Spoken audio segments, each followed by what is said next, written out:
ہائے ہائے، بشرا خاتون اپنی چھاتی پیٹتے ہوئے بیٹے کی لاش سے لپٹ گئی۔ آگ لگے تیری صورت کو، تو پیدا ہوتے ہی کیوں نہ مر گئی ڈائن؟ کھا گئی ہے اپنے اکلوتے بھائی کو۔ ہائے ربا، مجھے پتا ہوتا تو پیدا ہوتے ہی تمہارا گلا گھونٹ دیتی، تمہیں زندہ درگور کر دیتی۔ ہائے میرا بولا بالا شہزادہ، ہائے ہائے۔ اس کی سینہ کوبی اور آہ وزاری جاری رہی۔ وہ بھی گھر کے ایک کونے میں گھٹنوں میں سر دیے بیٹھی خاموشی سے روتی رہی۔ ماں تو اسے کوس کر برا بلا کہہ کر دل کی بڑاس نکال رہی تھی۔ وہ کس سے کوستی، کس کو برا بلا کہتی؟ اگر ماں کا اکلوتا بیٹا قتل ہوا تھا تو وہ اس کا بھی تو اکلوتا بھائی تھا، اور اس نے کون سا کسی سے محبت کی پینگیں بڑھائی تھی یا کسی سے ناجائز تعلقات رکھے تھے جو وہ شرمندہ ہوتی؟ وہ تو خود ایک عذاب میں پھنسی ہوئی تھی۔ اس دور میں بھی کراچی جیسے شہر میں جنگل کا قانون رائج تھا۔ ایک گنڈے کو پورا حق حاصل تھا کہ وہ طاقت کے بلبوتے پر کسی لڑکی کی زندگی اجیرن کر دے، اسے ہر وقت چھیڑتا رہے اور احتجاج کرنے پر اس کے بھائی کو بھی قتل کر دے۔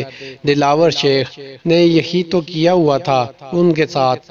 سر بازار اسے روک کر وہ بے بانگ دہل کہتا تھا، بیے کر لے بیبی، پھر تمہیں میری بیوی بننا ہے، اور اگر اس سے پہلے کوئی رشتہ لے کر تمہارے گھر آ گیا تو خود تو جان سے جائے گا ہی، تمہارے بیے کرنے میں بھی رکاوٹ ڈال دے گا۔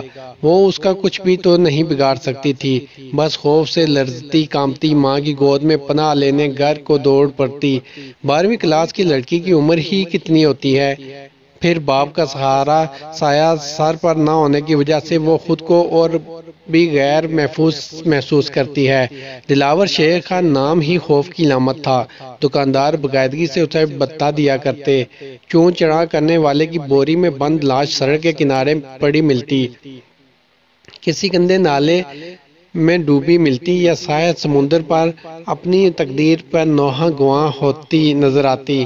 پولیس والوں کو بھی اپنے گھر والے اور نوکری عزیز تھی، اسی لیے تو جب وہ ماں کو لے کر تھندار کے پاس گئی تو اس نے بیوی پوری توجہ سے اس کی بات سن کر کہا تھا، فکر نہ کرو مائی، ہم اس سے بات کر لیتے ہیں، مگر بہتر یہی ہوگا کہ تم لوگ یہ علاقہ چھوڑ کر کہیں چلے جاؤ۔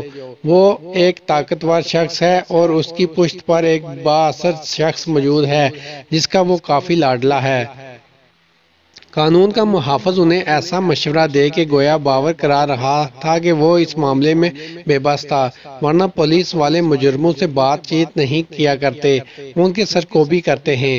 یہاں تھانے دار کہہ رہا تھا کہ وہ اس سے بات کر لے گا، گویا اس کی منت سماجت کرے گا، اور ایسے لوگ منت سماجت نہیں، نرم نہیں پڑا کرتے۔ جس کے ہاتھ میں اختیار آ جائے وہ خود کو خدا سمجھنے لگتا ہے۔ اسی اختیار نے فرعون و نمرود سے خدائی کا دعویٰ کروایا، اسی اختیار نے شداد کو اللہ کے پاک کے مقابل آ کھڑا کیا، اسی اختیار نے ابو جہل کو اپنی جہالت پر ثابت قدم رکھا، اور یہی وہ اختیار ہے جس کی وجہ سے آج امریکہ نے دنیا کو تباہی کے دہانے پر لا کھڑا کیا ہے۔ جس درجے کا اختیار ہو اس درجے کی منمانی کی جاتی ہے۔ کہاوت ہے کہ موچی کا اختیار ملا اور اس نے چمڑے کا سکہ جاری کر دیا تھا۔ دلاور شیخ کے پاس بھی ایک بااثر شخصیت کی چمچا گیری کا باعث اتنا اختیار آ گیا تھا کہ وہ ایک غریب لڑکی کی زندگی اجیرن کر سکتا، جس کا قصور صرف اتنا تھا کہ وہ خوبصورت تھی۔ یہی خوبصورتی اگر صاحب اختیار و امرا کے گھر جنم لے تو باعث رعب بن جاتی ہے، اور اگر غریب کے گھر میں جنم لے تو تماشا اور دیکھنے کی چیز۔ بقول شاعر، اچھی صورت بھی کیا بری شے ہے، جس نے داڑھی بری نظر ڈالی۔ اگر وہ معمولی شکل یا قبول صورت ہوتی تو اسے ان حالات کا سامنا نہ کرنا پڑتا۔ محلے کے آوارہ لڑکوں کو اس سے عشق کا شوق چڑھایا تو اسکول کے لڑکے بھی آہیں بھرتے نظر آئے، اور جب دلاور شیخ جیسے گنڈے کی نظر پڑی تو تمام اپنا سا منہ لے کر رہ گئے۔ وہ ایک باحیا، باعزت اور خوددار لڑکی تھی، اسے نہ تو محلے کے آوارہ لڑکوں کی پرواہ تھی اور نہ اسکول میں موجود اشاک کی۔ بے نیازی، بے دہانی اور خاموشی سے کام لے کر ایک طرف ایک شریف لڑکی ایسے بے غیرتوں کو اپنے کام سے کام رکھنے پر مجبور کر سکتی ہے۔ یوں بھی بھونکنے والا کاٹا نہیں کرتے، اور شریف لڑکیوں کو چھیڑنے والے آوارہ سگ ہی کی طرح تو ہوتے ہیں جن کا کام ہی بھونکنا ہوتا ہے، لیکن اس کی بدقسمتی کہ اسے کاٹنے والا کتا ٹکرا گیا تھا۔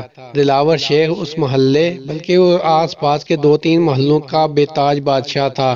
وہاں کے لوگ اس کے منہ لگنے سے پرہیز کیا کرتے تھے، کیونکہ ایسے گنڈوں کے خلاف نہ تو پولیس میں کوئی سنوائی ہوتی ہے اور نہ ہی کوئی عدالت ہی انصاف مہیا کر سکتی ہے۔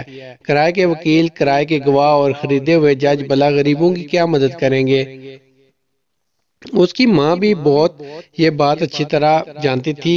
وہ دلاور شیخ کے اختیار سے بھی واقف تھی۔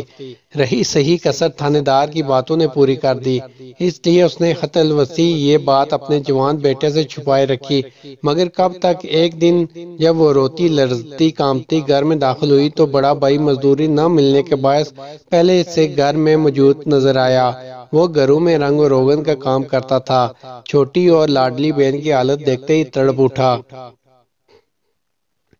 وہ بھی ایک غیر مرد کی بیہودہ گفتگو سن کر غصے اور خوف سے کھولتی ہوئی گھر پہنچی تھی۔ ماں کی آنکھوں کے اشارے سمجھے بغیر اس نے روتے ہوئے ساری بات بھائی کے سامنے اگل دی۔ بھیا، وہ کمینہ مجھے روزانہ تنگ کرتا ہے، کبھی کالج کے دروازے پر روک لیتا ہے، کبھی گلی کی نکڑ پر اور کبھی بازار میں بیہودہ اور گندی گندی باتیں کرتا ہے۔ فلمی ہیرو کی طرح بڑکے مار کر محبت کا اظہار کرتا ہے، کہتا ہے میرا BA کرتے ہی زبردستی مجھ سے شادی کر لے گا، اور اگر اس سے پہلے میرا رشتہ لے کر کوئی آیا تو اسے جان سے مار کر اسی وقت مجھے بیوی بنا لے گا۔ کون ہے وہ بدبخت؟ اس کا بھائی شاہ نواز غصے میں کانپتا ہوا چرپائی سے کھڑا ہوا اور آگے بڑھ کر اسے اپنے ساتھ لپاٹتے ہوئے بولا، جب تک میں زندہ ہوں میری گڑیا کو اس کی طرف کسی نے میلی آنکھ سے بھی دیکھا تو میں آنکھ جسم کا حصہ نہیں رہے گی۔ دلاور شیخ، اس نے سسکیاں لیتے ہوئے اس گنڈے کا نام لیا۔ شاہ نواز فوراً گھر سے باہر نکل گیا۔ ماں نے اسے روکنے کی بڑی کوشش کی، مگر بیٹوں کی طرح لاڈلی بہن کی آنکھوں میں نظر آنے والے آنسو دیکھ کر وہ اپنی حواس کھو بیٹھا تھا۔ وہاں سے وہ بھاگتے ہوئے دلاور شیخ کے اڈے پر پہنچا تھا، مگر واپسی پر اسے ایک ہمدرد رکشے والا لے کر آیا تھا۔ دلاور شیخ کے اڈے کے سامنے اس کی بے یار و مددگار پڑی لاش کو اس ڈرائیور نے اس لیے رکشے میں ڈالنے کی ہمت کی تھی، وہ ان کا دور پار کا رشتہ دار تھا۔ 2-3 گھنٹے پہلے بہن کو چھیڑنے والے غیرت کا عبرت کا نمونہ بنانے کا دعوے دار دلاور شیخ کا تو کچھ نہیں بگاڑ سکا تھا، البتہ اپنی جان دے کر کم از کم بے غیرتی کی زندگی جینے سے بچ گیا تھا۔ اکلوتے بیٹے کی لاش دیکھ کر اس کی ماں پاگلوں کی طرح بس اسے ہی کوستی رہی۔ اس کے علاوہ اسے بیچاری کے پاس تھا ہی کیا؟ تناوش، تو پیدا ہی کیوں ہوئی؟ میں نے تیرے منہ میں تیزاب کیوں نہ پھینکا؟ ارے تیرے چہرے پہ چیچک ہی نکل آتی تو میرا گبرو بیٹا تو مجھے چھوڑ کر نہ جاتا۔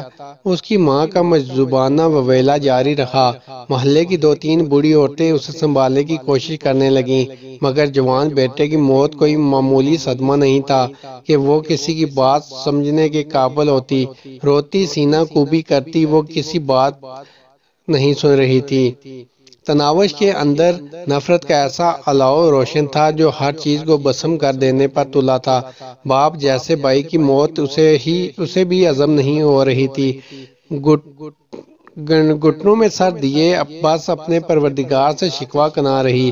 کبھی کبھی وہ خودکشی کا سوچنے لگتی کہ اس کے مرنے کے بعد کم از کم اس کی ماں تو سکون آ جائے گا، مگر خود کو حرام موت کے حوالے کر کے اور اپنی آخرت برباد کر کے اسے کیا ملتا؟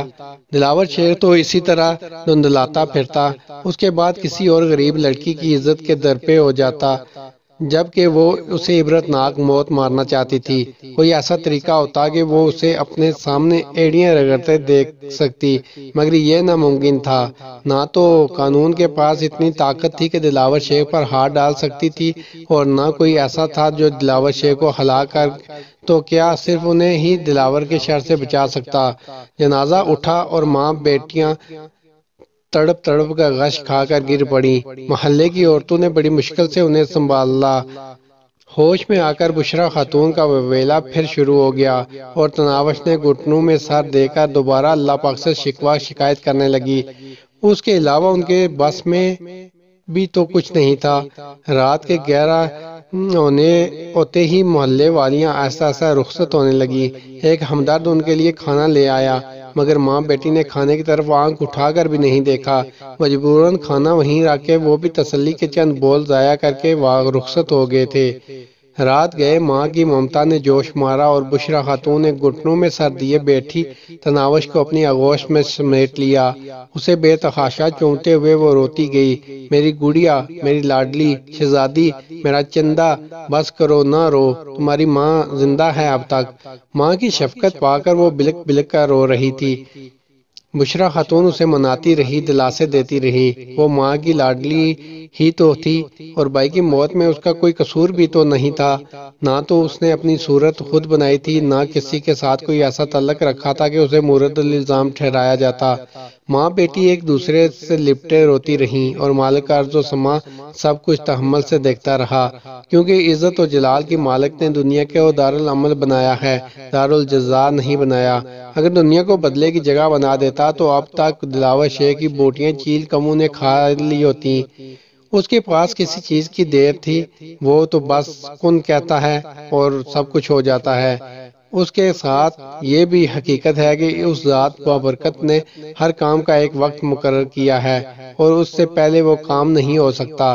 برے کام کا نتیجہ برا ہوا کرتا ہے، مگر اس نتیجے نے کب ظاہر ہونا ہے وہ اس مالک ہی کو معلوم ہے۔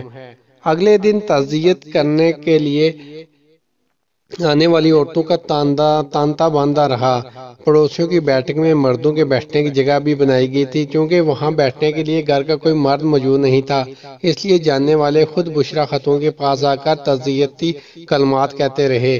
محلے کے مسجد کا امام مولوی محبوب الہی بھی تعزیت کرنے آیا تھا۔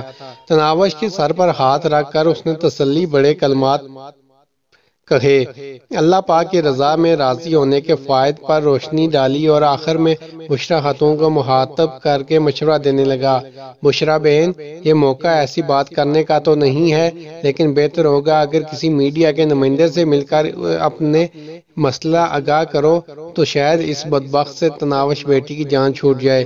اگر میڈیا پر یہ خبر چل پڑی تو یقیناً کوئی نہ کوئی حل نکل آئے گا۔ میں بھی کوشش کروں گا کہ اگر محلے والوں نے ساتھ دیا تو ہم باقاعدہ احتجاج کریں گے تاکہ کسی طرح صاحب اقتدار تک یہ بات پہنچ جائے۔ مولوی صاحب کا مشورہ رد کرنے کے قابل نہیں تھا۔ انتظام میں جلی بنی بشریٰ اگلے ہی دن ایک میڈیا آفس پہنچ گئی تھی۔ آفس سے باہر ہی اسے ایک بند ویگن مل گئی، وہ خبروں کی تلاش میں کہیں جا رہے تھے۔ اس کی بات سن کر میڈیا کا نمائندہ بڑی جوش سے اس کے ہمراہ ہو لیا تھا، مگر گھر پہنچتے پر ایک حیرت ان کی منتظر تھی۔ دلاور شیخ اپنے گرگوں کے ساتھ وہاں پہلے ہی کھڑا تھا۔ اسے کسی نے یہ خبر پہنچا دی تھی کہ مولوی صاحب کے کہنے پر بشریٰ خاتون میڈیا سے رابطہ کرنے نکل پڑی ہے۔ بشریٰ کو 2-3 ننگی گالیاں بکنے کے بعد دلاور شیخ اپنے گرگوں کے ساتھ میڈیا والوں پر پڑا۔ وہ 3 آدمی تھے، ڈرائیور، کیمرہ مین اور رپورٹر۔ ان تینوں کو کھینچ کر دلاور کے گنڈے ساتھ ویگن سے باہر لے آئے۔ تو تم میں سے کتنوں کی باجیاں کالج اسکول جاتی ہیں؟ انہیں ایک قطار میں کھڑا کر کے دلاور کی زبان غلاظت اگلنے لگی۔ رپورٹر تھوک نکلتے ہوئے بولا، دیکھیں جناب، آپ اچھا نہیں کر رہے، ہم عوام کی خدمتگار ہیں اور ایسی کی تیسی تمہاری خدمت کی۔ دلاور نے اس کے منہ پہ زوردار تھپڑ رسید کرتے ہوئے اسے بات مکمل نہیں کرنے دی تھی۔ دلاور کا باری تھپڑ کھا کر اس نے ایک جانب منہ کر کے خون تھوکا اور سر جھکا لیا۔ یہ پہلی بار ہے کہ میں فقط تنبیہ کر رہا ہوں، اگر اس کے بعد مجھے تم میں سے کوئی اس گھر یا گھر والوں کے قریب پٹکتا نظر آیا، اس کی شلوار اتار کر اس کے سر پر باندھ دوں گا اور اس کے گھر کی خواتین کے جسم پر شلوار تو کیا قمیض بھی نہیں چھوڑوں گا۔ غلطی ہو گئی مائی باپ۔ ڈرائیور نے تھر تھر کانپتے ہوئے ہاتھ باندھ دیے۔ دلاور شیخ نے اپنے آدمی کو اشارہ کیا، انہوں نے ان کی گاڑی کے شیشے توڑ کر ان کا کیمرہ بھی توڑ دیا۔ اس وقت کراچی کے حالات واقعی جنگل جیسے تھے، رینجر وغیرہ کا آپریشن بھی تک شروع نہیں ہوا تھا۔ 1-2 سیاسی جماعت کے گنڈوں نے پورے کراچی کو اپنی لپیٹ میں لیا ہوا تھا۔ لوگ اتنے ڈرے سہمے ہوئے تھے کہ ایک حواس باختہ شخص کی بکواس کو کئی گھنٹوں تک سر جھکا کر سنتے رہتے۔ وہ احمق جسے خود بھی معلوم نہیں تھا کہ وہ کیا بکواس کر رہا ہے، لیکن لوگوں کے پاس احتجاج کا کوئی ذریعہ نہیں تھا۔ میڈیا والوں کا بس بھی اتنی کمزوروں پر چلتا ہے جو اپنی صفائی میں کچھ نہیں کہہ سکتے۔ بڑی مچھلیوں کے خلاف وہ بھی زبان نہیں کھول سکتے۔ کراچی میں ملنے والی ہر بوری بند لاش کے پیچھے کسی کا ہاتھ ہے۔ بتہ وصول کرنے والے کون ہیں؟ ٹارگٹ کلرز کا تعلق کس لابی سے ہے؟ یہ اور ان جیسے بہت سارے سوالوں کے جوابات معلوم ہوتے ہوئے بھی وہ ان سب کو نامعلوم افراد کے کھاتے میں ڈال دیتے ہیں۔ یوں بھی میڈیا کا اصل مقصد پاکستان میں انتشار پھیلانا، بد انتظامی اور بد نظمی ظاہر کرنا، اسلام کو بدنام کروانا اور لبرلزم کی تشہیر اور تعریف کرنا ہی تو ہے۔ میڈیا والوں کے بھاگتے ہی دلاور شیخ ان کے گھر گھس گیا۔ بدقسمتی سے مولوی محبوب الہی وہاں موجود تھا۔ بزرگوں، سنا ہے میرے خلاف کوئی محاذ کھول رہے ہو؟ باریش عمر رسیدہ مولوی کے سامنے کھڑے ہو کر دلاور شیخ نے گھٹیا لہجے میں کہا۔ تناوش اس وقت زمین پر بچھی دڑی پر بیٹھی نفرت بھری نگاہوں سے اسے کریل شکل شخص کو گور رہی تھی جو اس کے لیے مبغوض ترین شخص تھا۔ دن میں جاتنے وہ کتنی بار اس پر لعنت بھیجا کرتی۔ اس سے دردناک موت کے حوالے کرنا تناوش کی ایسی خواہش تھی کہ جس کے بعد ہی اس کی زندگی میں کسی دوسری خواہش کا نمبر آتا تھا۔ دلاور، اللہ کے عذاب و غضب سے ڈرو۔ کیوں اس یتیم بے سہارا بچی کے پیچھے پڑا ہے؟ تو ان کا ماما لگتا ہے سالے؟ اس کی سفید داڑھی سے پکڑ کر دلاور نے کھینچ کر زمین پر پٹکا۔ تناوش سے برداشت نہیں ہوا تھا۔ وہ بھاگ کر مولوی صاحب کے قریب پہنچی۔ تم جیسے بہادر بس کمزوروں پر ہی ہاتھ اٹھا سکتے ہیں، غصے بھرے لہجے میں کہتے ہوئے وہ مولوی صاحب کو سہارا دے کر اٹھانے لگی۔ ہا ہا ہا، دلاور نے مکرو انداز میں کہہ لگایا، تو کوئی طاقتور ڈھونڈ کر لے آؤ بیبی۔ یہاں تو سب ہی دلاور شیخ سے کمزور ہیں۔ اللہ پاک تو کمزور نہیں ہے دلاور۔ مولوی محبوب الہی نے غم و غصے سے کانپتے ہوئے اسے سب سے طاقتور ذات کا حوالہ دیا۔ تو میں کون سا اللہ پاک کے ساتھ لڑ رہا ہوں؟ میں بھی تو تم جیسے کیڑے مکوڑوں سے مخاطب ہوں۔ اللہ کے ہاں دیر ہے اندھیر نہیں دلاور۔ مولوی محبوب الہی نے اسے اللہ پاک کے غضب سے ڈرایا۔ سن بے مولوی، یہ واز مسجد میں بیٹھ کر سنانا، میں یہاں تیرا واز سننے نہیں آیا۔ اور یاد رکھنا، اگر اس کے بعد میرے خلاف کوئی قدم اٹھانے سے پہلے کالے برقعے والی کو گھر بٹھا لینا۔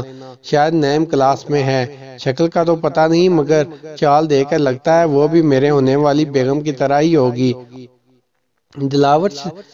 دلاور شیخ نے غلیظ انداز میں مولوی صاحب کو اس کی بیٹی کا حوالہ دے کر دھمکی دی۔ تجھے اللہ پوچھے گا دلاور، تم پر ضرور اللہ کا غضب ہوگا۔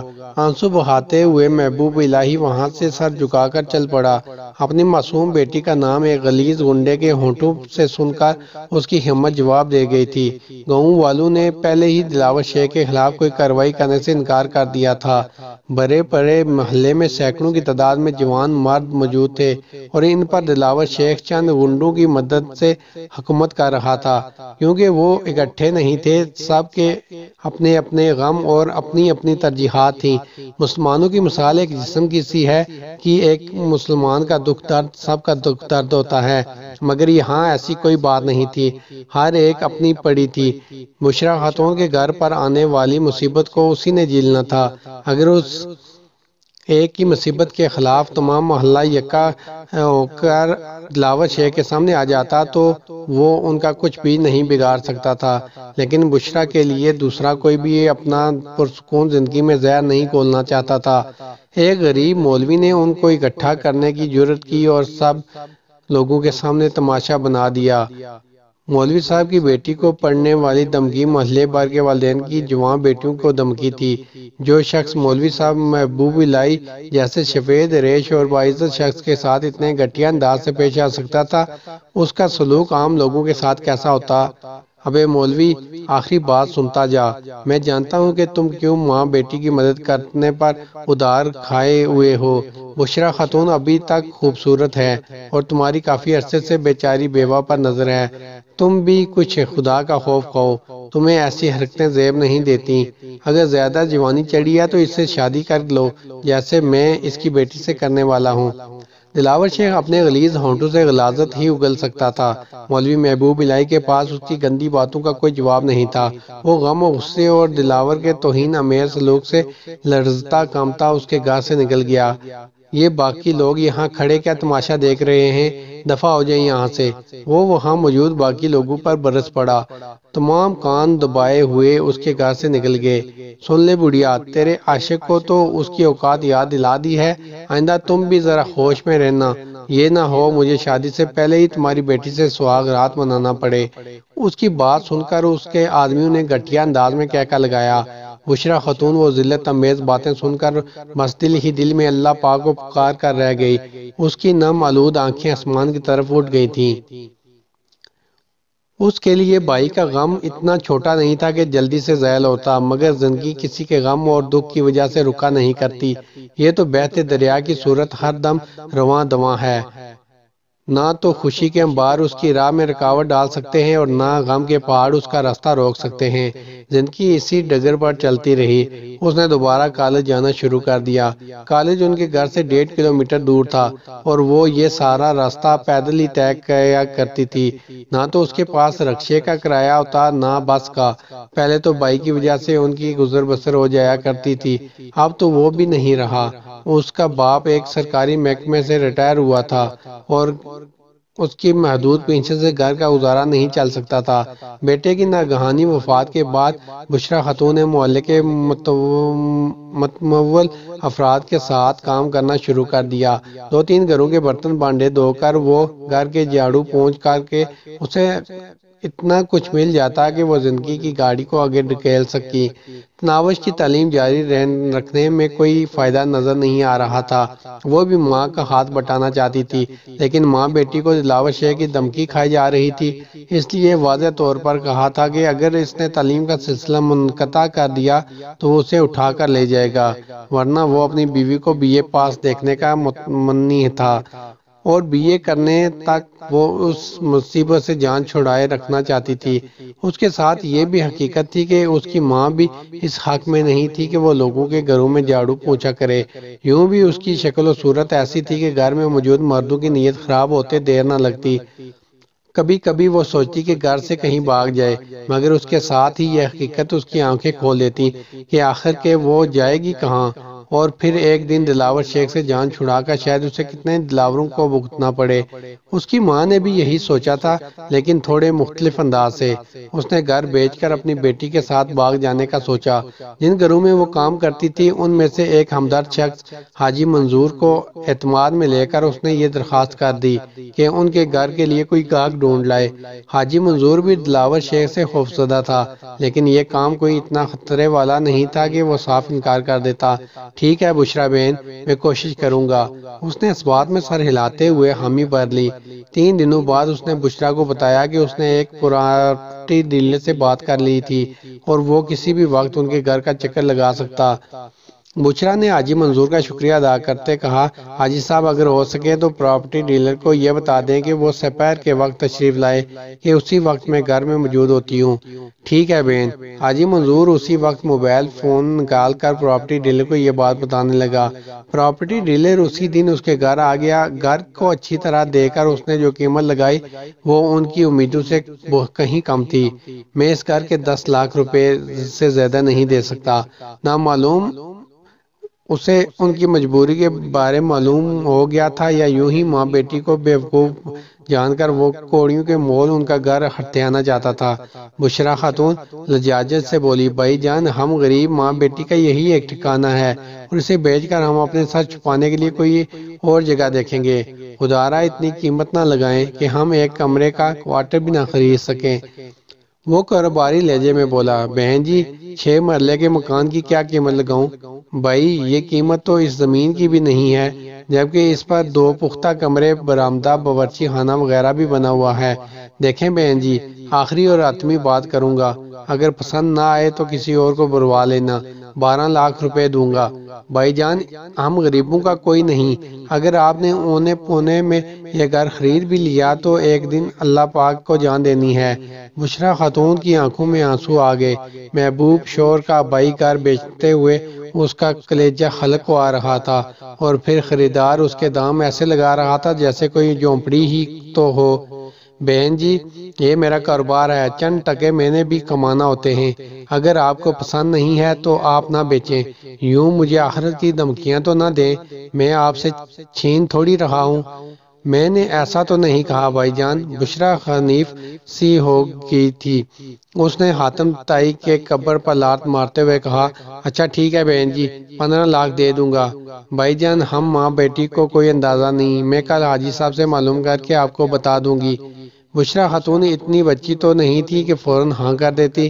10 لاکھ سے بات شروع کرنے والا اگر 15 لاکھ تک کا آفر کر سکتا ہے تو یقیناً حاجی صاحب کے درمیان میں آنے کی وجہ سے کچھ مزید رقم بڑھا دیتا۔ ٹھیک ہے بہن جی، آپ حاجی صاحب سے پوچھ لیں، اور پھر میں جو فیصلہ ہو مجھے اس نمبر پر بتا دینا۔ اس نے اپنا تعارفی کارڈ اس کی طرف بڑھا دیا۔ کارڈ لے کر بشریٰ نے کہا، بھائی جان آپ چائے تو پی کر جائیں نا۔ نہیں بہن، پھر کبھی صحیح، کہہ کر وہ ان کے گھر سے نکل گیا۔ اگلے دن بشریٰ خاتون نے حاجی منظور سے گھر کی بابت مشورہ لیا۔ حاجی منظر نے اسے سمجھاتے ہوئے کہا، بہن مجھے کوئی خاص اندازہ تو نہیں ہے، لیکن 15 لاکھ مناسب رقم ہے، اور یوں بھی آپ کے جو حالات ہیں ان کے مطابق اس رقم کو غنیمت سمجھو۔ جان اور عزت سے بڑھ کر نہ مال و دولت ہوتا ہے، نہ زمین جائیداد۔ ٹھیک کہہ رہے ہیں بھائی جان۔ بشریٰ نے اس کی بات پر اثبات میں سر ہلا دیا۔ گھر واپسی پر اس نے تناوش کو پراپرٹی ڈیلر سے بات کرنے کو کہا۔ وہ اپنے موبائل سے پراپرٹی ڈیلر کا نمبر ڈائل کرنے لگی۔ چند گھنٹیوں کے بعد ہی اس کو سہمی ہوئی ہیلو اوپری۔ ہیلو انکل، میں بشریٰ بی بی کی بیٹی بات کر رہی ہوں، کل آپ ہمارا مکان دیکھنے آئے تھے نا؟ تناوش کا تعارف بھی پورا نہیں ہوا تھا کہ اس نے رابطہ منقطع کر دیا۔ اس نے حیرانی بھرے انداز میں موبائل کو کان سے ہٹا کر دیکھا اور دوبارہ کال ملانے لگی۔ گھنٹی کے جاتے ہی نمبر مصروف کر دیا گیا۔ تناوش نے کارڈ پر اس نمبر کو بغور پڑھا کہ کہیں وہ غلط نمبر تو نہیں ملا رہی تھی، مگر نمبر میں کوئی غلطی نہیں تھی۔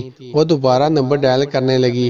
اس مرتبہ پہلے ہی گھنٹی پر کال اٹینڈ کر لی گئی اور اس کے کچھ کہنے سے پہلے ہی ریسیور سے ڈری سہمی ہوئی آواز برآمد ہوئی، مس آپ کیوں مجھے بار بار کال کر رہی ہیں؟ خدا کے واسطے مجھ سے رابطہ نہ کرو، میری توبہ، میں نے آپ کا گھر نہیں خریدنا۔ چچا جان کیا ہوا ہے؟ آپ کو معلوم نہیں کہ کیا ہوا ہے؟ وہ غم و غصے سے پھٹ پڑا۔ شاید آپ کو کوئی غلط فہمی ہوئی ہے۔ اس نے بے ربط ہوتی دھڑکنوں پہ قابو پاتے ہوئے دامن امید دراز کیا۔ مجھے کوئی غلط فہمی نہیں ہوئی بی بی جی، دلاور شیخ نامی غنڈے کے آدمی نے مجھے مارنے پیٹنے کے ساتھ دھمکیاں بھی دی ہیں کہ اگر میں نے آپ کا گھر خریدا تو وہ مجھے زندہ نہیں چھوڑے گا۔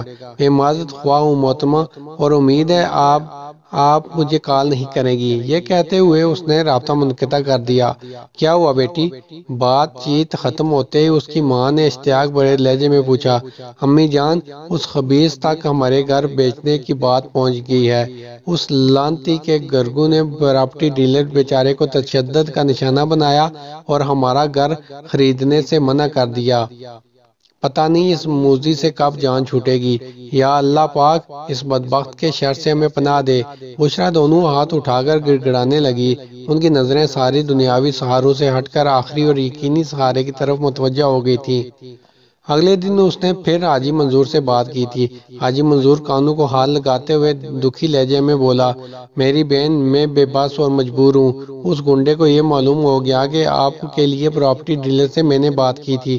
کل شام کو اس کے ایک آدمی میرے گھر یہ بتانے آیا تھا کہ میری پہلی اور آخری غلطی تھی، اس کے بعد میرے پاس غلطی کی گنجائش نہیں ہے، اور یہ کہ اگر میں آپ لوگوں کا زیادہ ہی ہمدرد ہوں تو اپنی بیٹی کو دلاور شیخ کے پاس بھیج دوں تاکہ وہ تناوش بیتیش سے دستبردار ہونے کے بارے سوچ سکے۔ بشریٰ صرف حاجی منظور نہیں، تمام محلے والوں کی مجبوریاں جانتی تھی۔ ہر آدمی پہلے اپنے گھر کا سوچتا ہے، اس کے بعد کسی دوسرے کا نمبر آتا ہے۔ یقیناً اپنے پاؤں کا کانٹا دوسرے کے برچھا لگنے سے بھی زیادہ اذیت دیتا ہے۔ اس کے دکھ درد سے زیادہ محلے والوں کو اپنے گھر اور اپنی بہنوں بیٹوں کی فکر تھی۔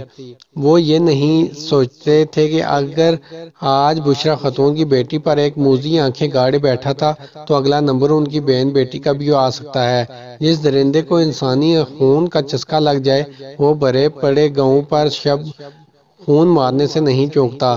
اس سے بچنے کے لیے گھر کے دروازے بند کر دینا کافی نہیں ہوتا، بلکہ سب کو مل کر اس کا مقابلہ کر کے اسے فنا کر دینے سے مسئلہ حل ہوتا ہے۔ یہاں دلاور جیسے درندے سے بچنے کے لیے تمام اپنے گھروں کی کنڈیاں لگائے پر اتفاق کر رہے تھے۔ بشریٰ خاموشی سے گھر لوٹ آئی۔ اس کا یہ منصوبہ بھی ناکام ہو گیا۔ اس کے بھائی کو مرے ہوئے مہینہ ہونے کو تھا۔ ایک رات دن کے وقت مولوی محبوب الہی عشاء کی نماز کے بعد چھپتا ہوا ان کے گھر آیا۔ ماں بیٹی اسے دیکھ کر حیران رہ گئی تھی۔ دلاور کو اتنی سخت دھمکی کے باوجود وہ ان کی مدد کرنے باز نہیں آ رہا تھا۔ وہ بشریٰ خاتون کو مشورہ دیتے ہوئے بولا، بشریٰ بہن، بہتری یہی ہوگا کہ جلد از جلد تناوش بیٹی کے ہاتھ پیلے کر دو، ورنہ اس بدبخت خبیث سے کوئی بعید نہیں کہ کب کوئی گھٹیا حرکت کر گزرے۔ بھائی جان، میں بھی تو یہی چاہتی ہوں، مگر ایسا کون ہوگا جو میری بیٹی کا ہاتھ تھام لے؟ یقین مانو اپنی شہزادیوں کی طرح بیٹی کو کسی شریف آدمی کی دوسری بیوی بنانے پر بھی تیار ہوں، مگر کوئی شریف آدمی حامی تو بھرے۔ بہن، یہ کام چوری چھپے کرنے والا ہے۔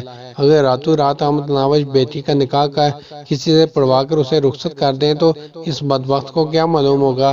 یقین مانے بھائی جان، میں تو بیٹی کے ساتھ یہ گھر بیچ کر کہیں بھاگنے کا منصوبہ سوچے بیٹھی تھی، مگر اس موذی کے گرگے گھر خریدنے والے کو زدوکوب کرنے سے بھی باز نہ آئے۔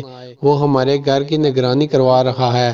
بشریٰ کی بات سنتے ہی مولوی صاحب کے چہرے پر گھبراہٹ کے اظہار نمودار ہوئے۔ کہیں وہ اس وقت بھی گھر کی نگرانی نہ کر رہے ہوں؟ ویسے کوئی پتہ نہیں اس موذیوں کا بھائی صاحب۔